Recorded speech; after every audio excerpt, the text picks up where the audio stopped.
Um espaço relevante o Papa reservou à ecologia integral. Viver em aliança na prática supõe que se considere as complexas interações das diferentes criaturas e se entenda que tanto o ser individual único está colocado em seu lugar e posição com propósito próprio, mas também tem sentido e relevância o modo de estabelecer suas relações com o entorno. Não se trata simplesmente de somar os individuais para se formar comunhão, pois esta não é uma mera somatória de indivíduos e coisas, mas é a forma de se interrelacionar, ou seja, estabelecer uma relação de amor em todas as direções. Estas interações são sempre únicas e trazem uma nova dinâmica para o todo. A ecologia integral, como é apresentada na encíclica Laudato Si, tem como propósito avaliar a posição do ser humano no contexto do meio ambiente e suas relações com este meio, ou seja, com palavras do Papa, é uma ecologia que integre o lugar específico que o ser humano ocupa neste mundo e as suas relações com a realidade que o circunda. Embora o ser humano e as demais criaturas sejam distintos entre si e com o Criador, estão profundamente unidos e interconectados de forma que não se pode ver a natureza, segundo a encíclica, como algo separado de nós ou como uma mera moldura da nossa vida. As relações humanas não se estabelecem apenas com o outro humano, mas também com as outras criaturas, ora de forma individual, ora em sociedade. Portanto, também os ambientes coletivos sociais e culturais integram o nosso emaranhado de relações. Desta forma, afetam todas as nossas ações cotidianas. Na encíclica lemos: se tudo está relacionado, também o estado de saúde das instituições de uma sociedade tem consequências no ambiente e na qualidade da vida humana. E segue: toda lesão da solidariedade e da amizade cívica provoca danos ambientais. As interações entre humanos passam pelas instituições e organizações que os representam e se propõem engajar pelos interesses comuns.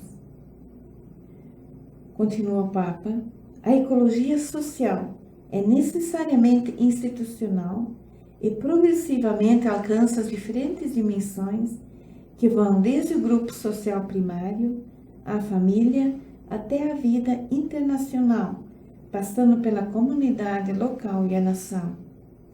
Dentro de cada um dos níveis sociais e entre eles, desenvolvem-se as instituições que regulam as relações humanas.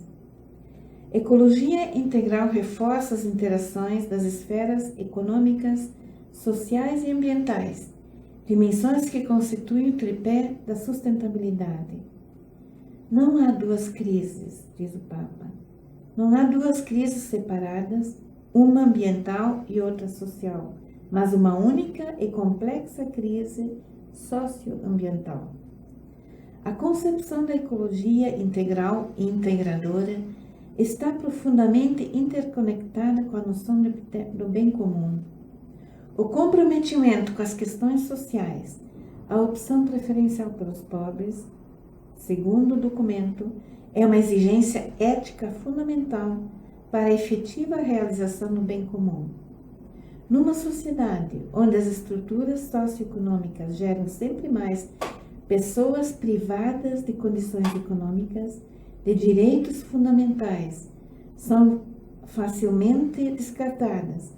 É preciso mais do que regulamentações, é preciso um compromisso sério e contínuo em prol de uma sociedade mais justa e solidária. O que está na raiz do cuidado para o cristão é o sentido que lhe é dado pela fé. Trata-se de um chamado para cuidar de todas as criaturas segundo as leis inscritas pelo Criador que confere a cada espécie um modo próprio de ser e estar no mundo. Precisamente pela sua dignidade única e por seu ser dotado de inteligência, o ser humano é chamado a respeitar a criação com suas leis internas, já que, em Provérbios 3,19, o Senhor fundou a terra com sua sabedoria. O Papa também deixou alguns desafios ecológicos para os discípulos missionários, amigos do meio ambiente. Ele fala da educação, fala da necessidade de envolver todos os leigos nesta mesma direção do cuidado do meio ambiente. No campo da educação, para formar discípulos missionários ecoamigáveis, é preciso entender a causa e a extensão da atual crise.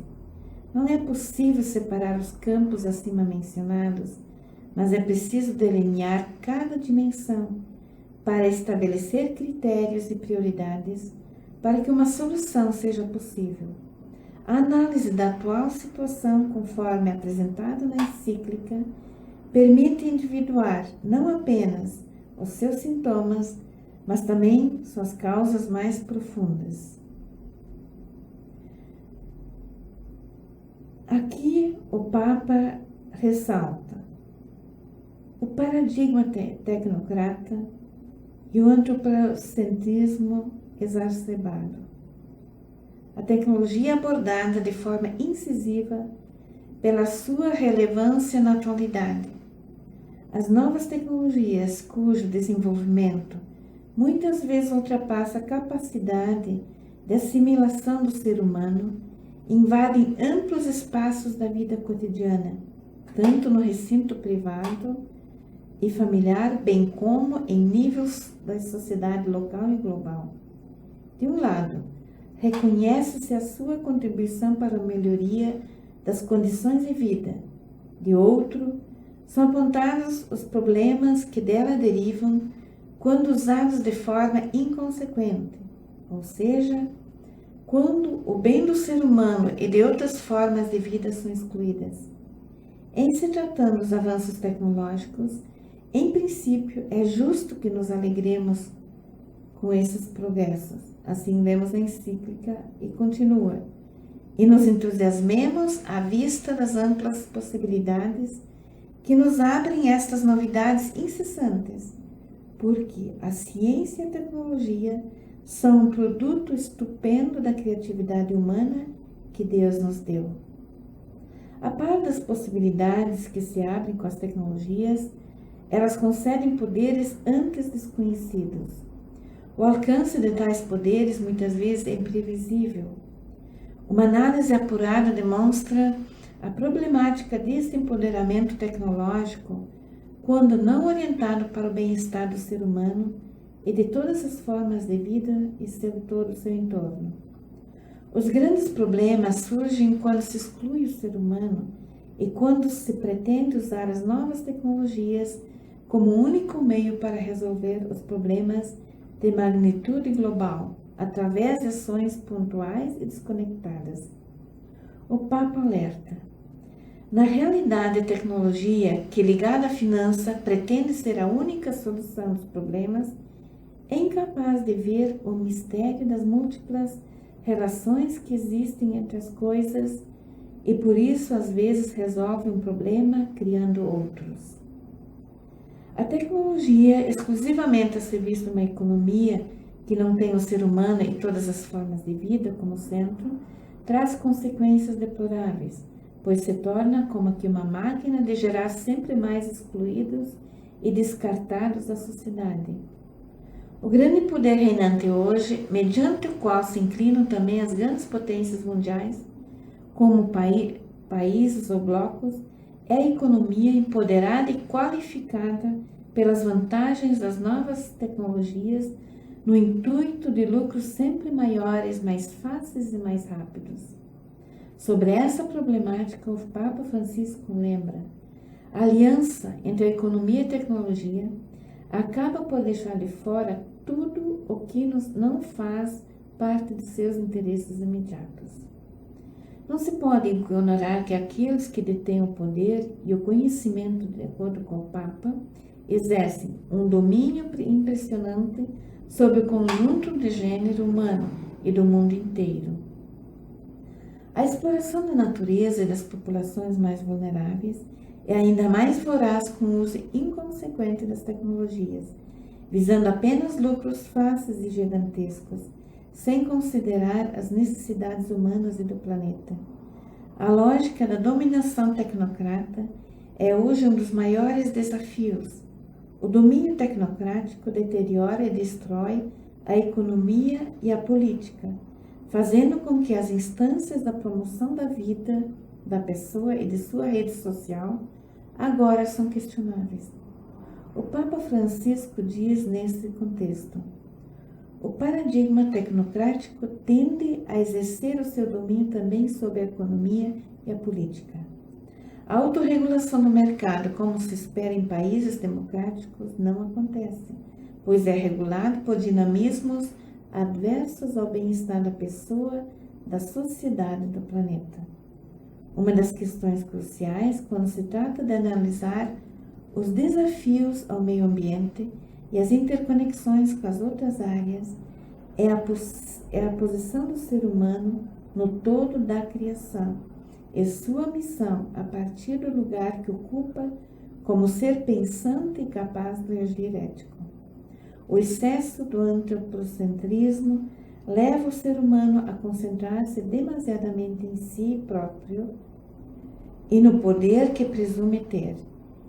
E do exercício deste poder nasce a lógica da dominação, do descartável, tanto em relação ao ser humano como a todos os bens da natureza.